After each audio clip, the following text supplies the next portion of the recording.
प्रश्न 14।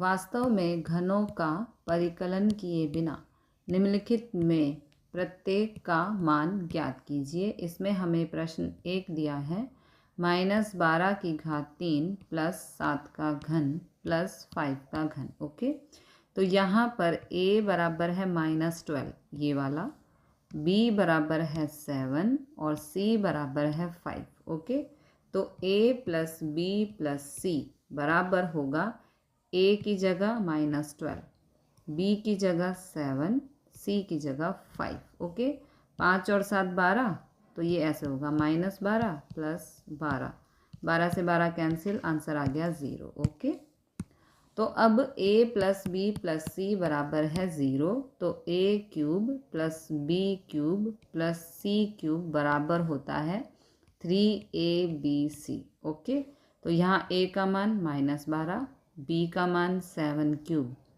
c का मान 5³। ओके, यहाँ पर 3, a की जगह -12, b की जगह 7, c की जगह 5। इन सबको गुणा करना है। गुणा आपको आती होगी, आप 9th क्लास में हो। इन सबको गुणा करना है, गुणा करके आंसर आएगा -1260। Okay, this is the answer. प्रश्न 2 में हमें दिया है 28³ प्लस -15 का क्यूब प्लस -13 का क्यूब। ओके, तो यहाँ पर a बराबर है 28, b बराबर है -15, c बराबर है -13। तो सबसे पहले हमें a plus b plus c करना है। तो a की जगह 28, b की जगह -15, c की जगह -13। यहाँ पर ये 28 माइनस माइनस प्लस, 15 और 13 हो गया 28, प्लस 28 माइनस 28 कैंसिल हो गया, आंसर आ गया 0।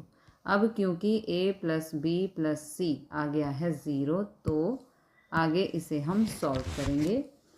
a³ plus b³ plus c³ ये होता है 3abc के बराबर। ओके, तो यहाँ a का मान 28, b का मान -15, c का मान -13। यहाँ पर 3, a का मान 28, b का मान -15, c का मान -13। इन सबको गुणा करने पर आएगा 16,380। This is the answer. प्रश्न 15। नीचे दिए गए आयतों जिनमें उनके क्षेत्रफल दिए गए हैं में से प्रत्येक की लंबाई और चौड़ाई के लिए संभव व्यंजक दीजिए। ओके, तो हमें आयत का क्षेत्रफल दिया है 25a² - 35a + 12।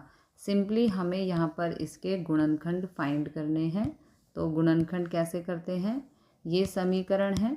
सबसे पहले आगे वाले नंबर और पीछे वाले नंबर की गुणा, 25 गुणा 12, 25 गुणा 12 करेंगे 300 होगा। 300 का हमें एलसीएम लेना है, ये एलसीएम है 300 का। ओके, एलसीएम आपको आता ही होगा। अब हमें दो ऐसे नंबर चाहिए कि गुणा करने पर 300 आए ये वाला, प्लस या माइनस करने पर आए -35 ये वाला। ओके, तो चलते हैं गुणनखंड पर। देखो, 3 पंजे 15, 2 दूनी 4, 4 पंजे 20। ओके, तो 15 और 20, यदि 15 और 20 को हम गुणा करते हैं तो हमें मिलता है 300।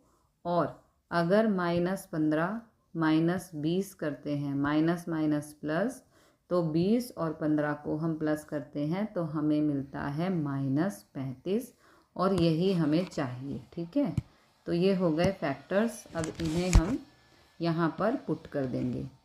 इसकी जगह -35 a की जगह -15a -20a। अब यहाँ से आगे वाले दो नंबर में से और पीछे वाले दो नंबर में से हम लेंगे कॉमन। 25 और 15 दोनों ही 5 की टेबल में आते हैं, तो यहाँ से हम 5a कॉमन लेंगे, ब्रैकेट में आएगा 5a - 3। अब जो यहाँ टर्म है सेम यहाँ आनी चाहिए। अब 20 और 12 दोनों ही 4 की टेबल में आते हैं, तो 4 कॉमन लेंगे, अंदर बचेगा 5a - 3। ओके, अब एक ब्रैकेट में 5a - 4 लिख देंगे, और इन दोनों में से कोई भी एक ब्रैकेट पिक करके यहाँ पे लिख देंगे। ओके, तो अगर यदि लंबाई 5a-4 है तो चौड़ाई 5a-3, और यदि लंबाई 5a-3 है तो चौड़ाई 5a-4। आप किसी को भी चौड़ाई या लंबाई मान सकते हो। Okay, this is the answer. प्रश्न 2 में हमें आयत का क्षेत्रफल दिया है 35y² + 13y - 12। सबसे पहले इस समीकरण के हमें फैक्टर्स फाइंड करने होंगे। ओके, तो गुणनखंड फाइंड करने के लिए आगे वाले नंबर और पीछे वाले नंबर की करते हैं गुणा। 35 गुणा 12, ये आ गया 420। अब इस 420 का एलसीएम लेना है, ये एलसीएम। ओके, अब हमें दो ऐसे नंबर चाहिए कि गुणा करने पर ये वाला 420 आए और प्लस या माइनस करने पर ये वाला 13 आए। ओके, तो चलते हैं फैक्टर्स पे। देखो, सबसे पहले यहाँ पे 3 पंजे 15, 7 दूनी 14, 14 दूनी 28। ओके, 28 और 15 यदि हम इन दोनों को गुणा करते हैं तो 420 आता है, और 28 में से 15 माइनस करने पर हमें 13 मिलता है, ये वाला। ओके, तो हमारे फैक्टर्स हो गए 28 और 15। अब इनको यहाँ पर हम 13y की जगह पुट कर देंगे, 28y - 15y। ओके, अब इन दोनों में से हमें कुछ कॉमन लेना है और इन दोनों में से हमें कुछ कॉमन लेना है। 35 और 28 दोनों ही 7 की टेबल में आते हैं, तो यहाँ पर हम 7 कॉमन लेंगे, 7y, अंदर बचेगा 5y + 4। जो यहाँ पर टर्म है सेम यहाँ पर आनी चाहिए। ओके, 15 और 12 दोनों ही 3 की टेबल में आते हैं, तो यहाँ से हम 3 कॉमन लेंगे, अंदर आएगा 5y + 4। ओके, अब एक ब्रैकेट में 7y - 3 को रखेंगे और इन दोनों में से कोई भी एक ब्रैकेट को हम यहाँ पर लिख देंगे। ओके, तो यदि लंबाई 7y - 3 है तो चौड़ाई 5y + 4, और यदि लंबाई 5y + 4 है तो चौड़ाई 7y - 3। आप कोई भी वैल्यू को लंबाई चौड़ाई मान सकते हो। This is the answer.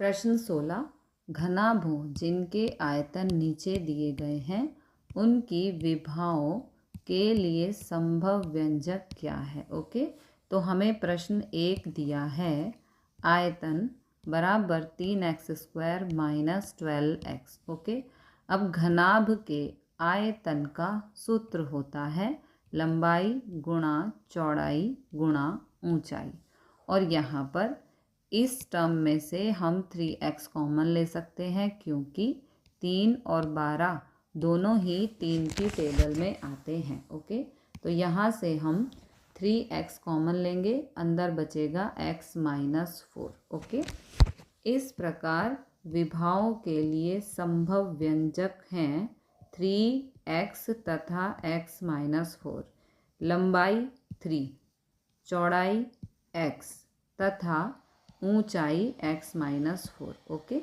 ये वाला 3, ये वाला x और ये x - 4। This is the answer. प्रश्न 2 में हमें दिया है घनाभ का आयतन और ये समीकरण हमें दिया है। ओके, तो सबसे पहले यहाँ पर देखो 12, 8 और 20 ये तीनों ही नंबर 4 की टेबल में आते हैं, तो हम यहाँ पर 4 कॉमन ले सकते हैं।